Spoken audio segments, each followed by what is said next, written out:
এক যুগেরও বেশি সময় পর বোর্ড প্রেসিডেন্ট হিসেবে পাপনের নাম উঠতে যাচ্ছে সাবেকদের তালিকাতে। অবশেষে রোববারই ইতি ঘটতে যাচ্ছে নাজমুল হাসান পাপন অধ্যায়।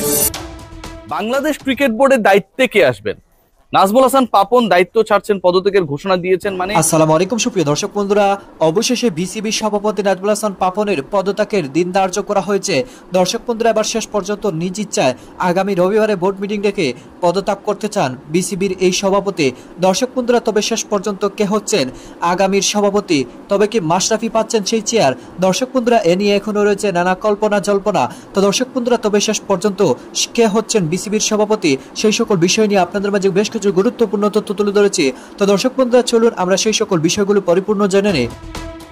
পতাকা উড়িয়ে হাসি মুখে বিসিবি প্রেসিডেন্ট হিসেবে বোর্ড মিটিং এ আসার ছবিটা এখন শুধুই অতীত।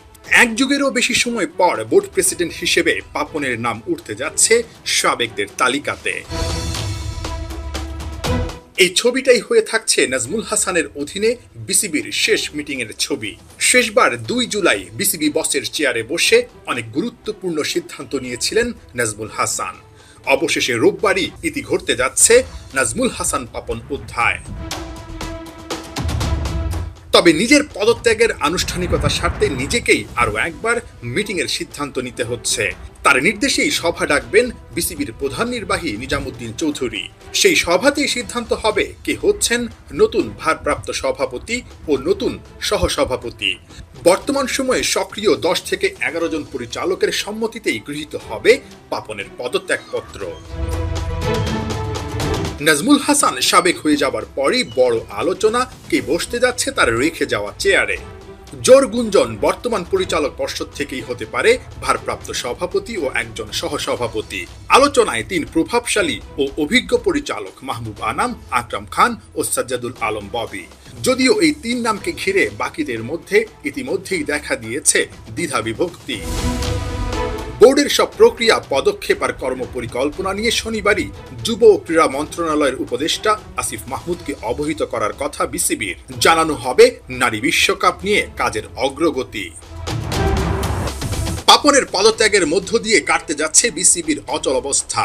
নারী টি-20 বিশ্বকাপ নিয়ে শঙ্কা, কারণ আইসিসি কড়া নজরে তাকিয়ে বিসিবির দিকে। 20 আগস্ট আইসিসি জুম মিটিং এ বসছে নারী বিশ্বকাপ নিয়ে গুরুত্বপূর্ণ সিদ্ধান্তে পৌঁছাতে। এদিকে ভারত সাফ জানিয়ে দিয়েছে নারী বিশ্বকাপ আয়োজনের কোনো পরিকল্পনা নেই তাদের। তাই বাংলাদেশ থেকে নারী বিশ্বকাপ হাতছাড়া হওয়ার ঝুঁকি অনেকটাই কমে গেছে। ভারতও চায় বাংলাদেশেই থাকুক বিশ্বকাপ, কারণ সব ঠিক থাকলে জয়শাহ হতে পারেন আইসিসির পরবর্তী চেয়ারম্যান। আর সেখানে বাংলাদেশ হতে পারে বড় একটা ফ্যাক্টর। তাদের হাতেই জিম্বাবুয়ে, সিঙ্গাপুর সহ 5টা ভোট। এরকম কনসেন্ট তিনি দিয়েছেন, তার যারা ঘনিষ্ঠ রয়েছে, তার ঘনিষ্ঠ যারা রয়েছে তারা আবার এটা মিডিয়ায় পাস করেছে, এবং যেহেতু মিডিয়াতেই আমি কাজ করি, আমি আপনাদের কাছে সেই খবরটা পৌঁছে দিলাম। তাহলে ক্রিকেট বোর্ডে কি হতে যাচ্ছে, এটা কিন্তু একটা বড় প্রশ্ন। নাজমুল হাসান পাপন যেহেতু দায়িত্ব ছাড়ছেন, বাংলাদেশ ক্রিকেট বোর্ডের দায়িত্বে কে আসবেন? নাজমুল হাসান পাপন দায়িত্ব ছাড়ছেন, পদত্যাগের ঘোষণা দিয়েছেন। মানে তিনি কি অলরেডি পদত্যাগ করে ফেলবেন? মানে আজকে একটা চিঠি পাঠিয়ে দিলেন, সেটা গৃহীত হয়ে গেল, এরকম কি? এখানটা একটা হয় বিশাল জটিলতার জায়গা রয়েছে।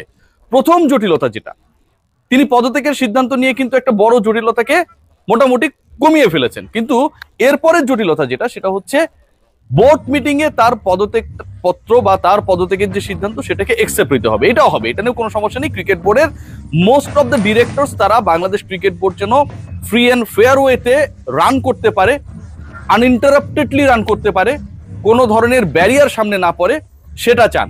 সেটা যদি চান, সবচেয়ে বড় ব্যারিয়ার তো হচ্ছে যারা পলিটিক্যালি বাংলাদেশ ক্রিকেট বোর্ডের নেতৃত্বে ছিলেন তাদের সরে যাওয়া। যেহেতু নাজমুল হাসান পাপন সরে যাওয়ার সিদ্ধান্ত নিয়েছেন, প্রথম ব্যারিয়ারটা দূরীভূত হয়েছে। কিন্তু ওই জায়গায় তো কাউকে না কাউকে দায়িত্ব নিতে হবে। তার আগে হচ্ছে তার পদত্যাগপত্র গৃহীত হতে হবে, তার আগে একটা বোর্ড মিটিং হতে হবে।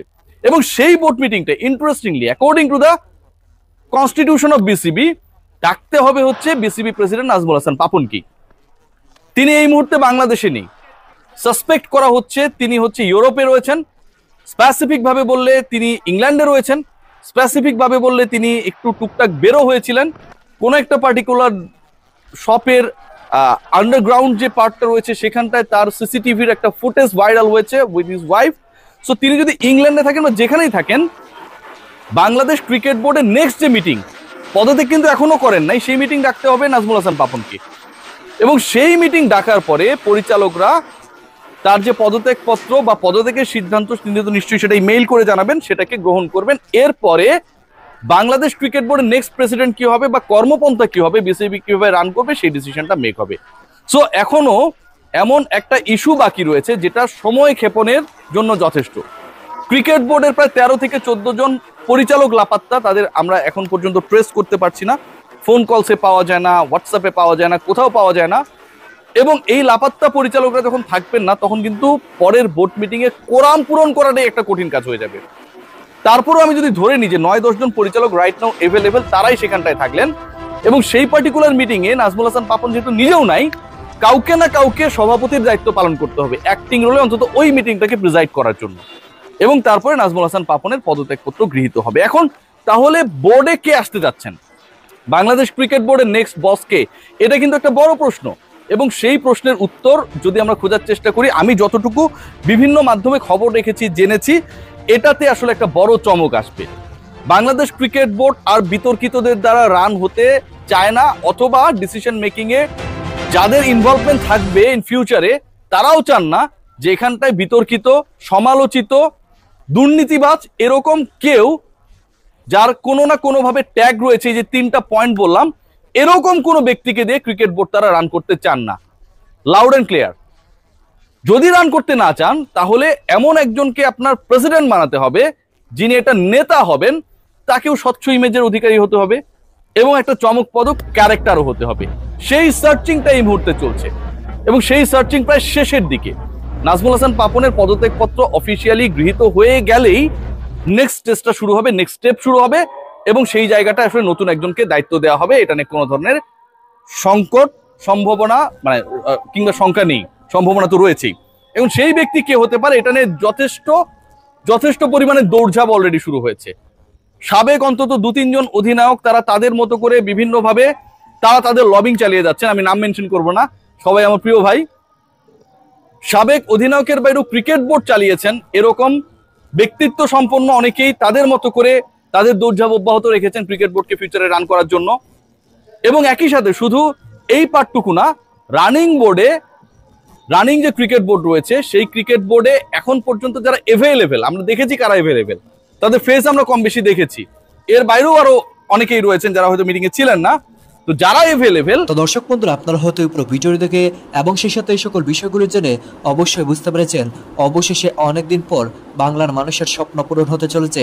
সরকার পরিবর্তনের পর এবার বাংলাদেশের ক্রীড়াঙ্গনেও ব্যাপক পরিবর্তন আসছে, আর সেই পরিবর্তনটি বিসিবি সভাপতি নাজমুল হাসান পাপনই সরে যাচ্ছেন। তো দর্শক বন্ধুরা, আপনারা পুরো ভিডিও দেখে এবং সেই সাথে রিয়াসত জামির এই সকল কথাবার্তাগুলো শুনে আপনারা কি বুঝতে পেরেছেন, তবে কি শেষ পর্যন্ত সেই পদে মাশরাফি বিন মুর্তজা বসতে পারবেন নাকি ফাহিম স্যার বসবেন, অবশ্যই কমেন্ট করে জানিয়ে দিবেন। তো দর্শক বন্ধুরা, ভালো থাকুন, সুস্থ থাকুন, আল্লাহ হাফিজ, আসসালামু আলাইকুম ওয়া রাহমাতুল্লাহি ওয়া বারাকাতুহু।